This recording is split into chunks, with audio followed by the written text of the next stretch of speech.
firman Tuhan hari ini dengan topik melayani dengan kerendahan hati. Di sini kita melayani dengan kerendahan hati. Kerendahan hati, saudaraku, adalah satu sikap hati kita. Sikap hati yang sudah berubah, diubahkan oleh Tuhan Yesus karena Tuhan sendiri yang berada dalam hati kita ini, saudaraku.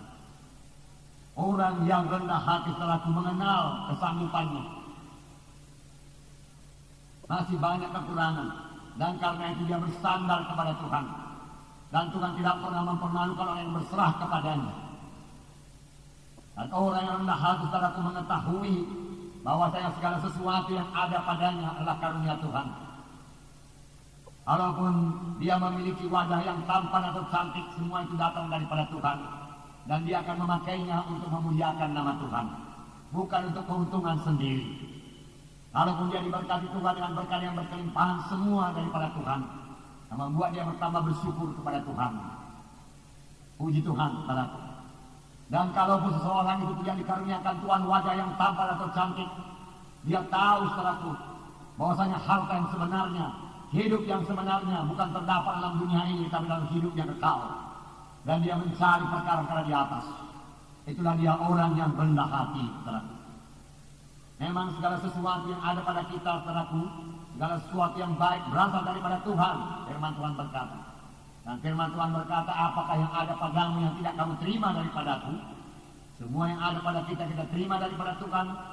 Oleh sebab itu, kalaupun kita diurapi Tuhan, kita dipimpin Tuhan, kita diberikan Tuhan hikmat, biarlah semuanya itu kita pakai dengan segala kerendahan hati untuk melayani jiwa-jiwa, untuk melayani Tuhan. Amin, saudara. Nah, dengan kerendahan hati, saudara, kita akan berhasil dalam pelayanan kita. Dengan kerendahan hati, saudara, kita akan berhasil dalam doa kita. Dengan kerendahan hati, saudara, kita bisa bergaul dengan sesama anak-anak Tuhan.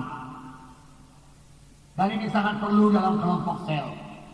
Kalau seorang pemimpin kelompok sel cukup rendah hati, saudaraku, dia bisa mengenal semua anggota-anggotanya dalam kelompok sel tersebut.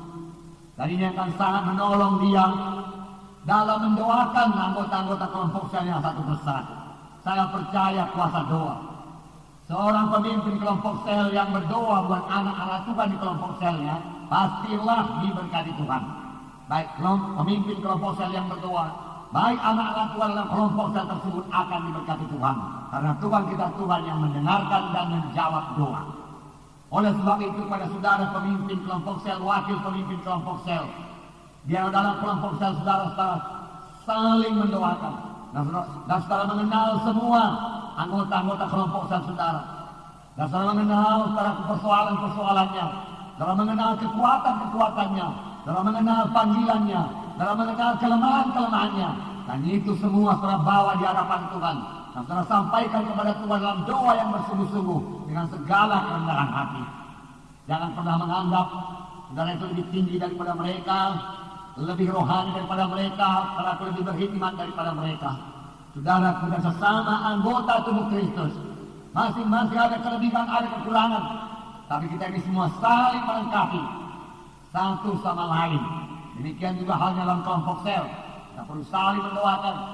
Biar pemimpin kelompok sel, saudaraku, merasa dirinya tidak lebih tinggi, saudaraku, dari anggota-anggota kelompok sel, saudaraku, walaupun dia yang melayani, saudaraku.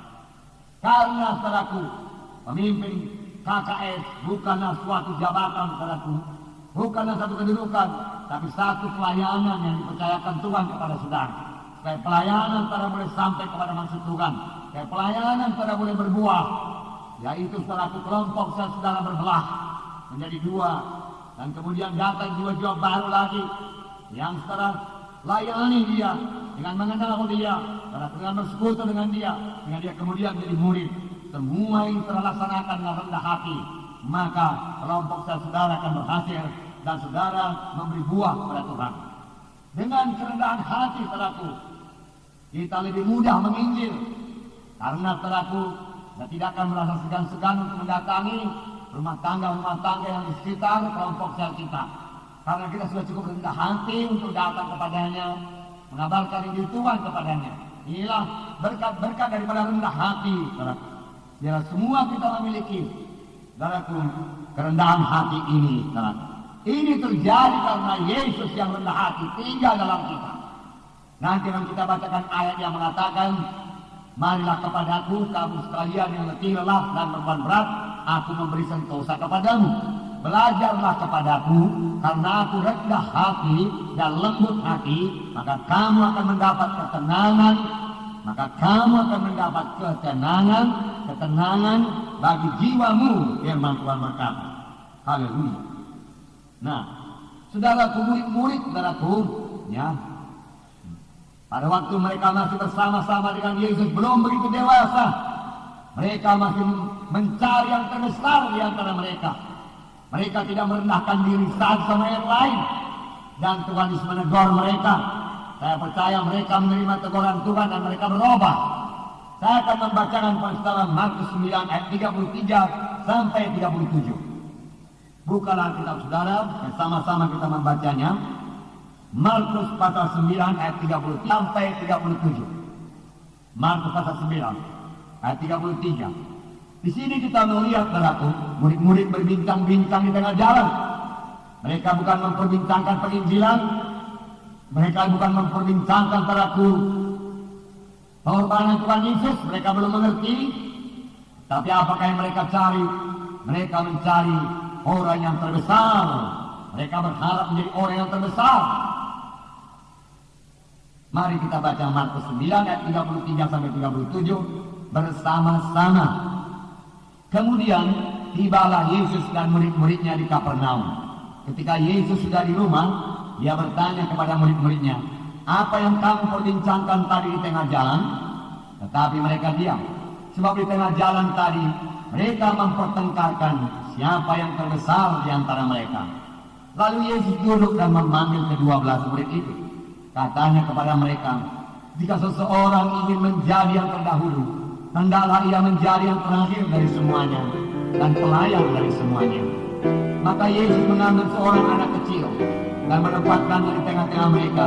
Kemudian ia memeluk anak itu dan berkata kepada mereka, barang siapa menyambut seorang anak seperti ini dalam namaku, ia menyambut aku. Dan barang siapa menyambut aku, bukan aku yang disambutnya, tetapi dia yang mengutus aku.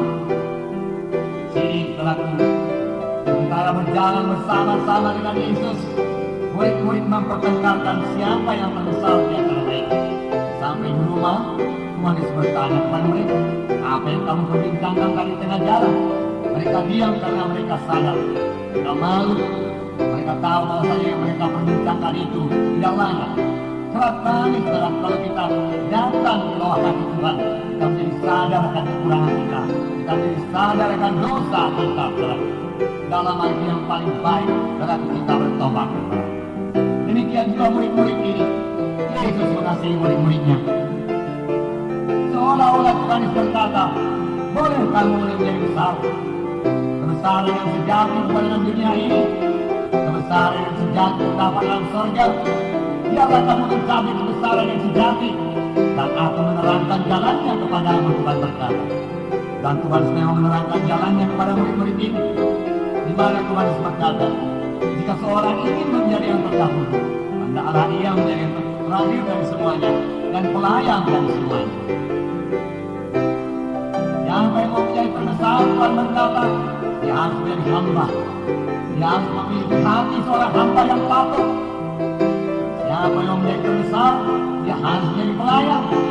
Dia harus melayani di dunia ini.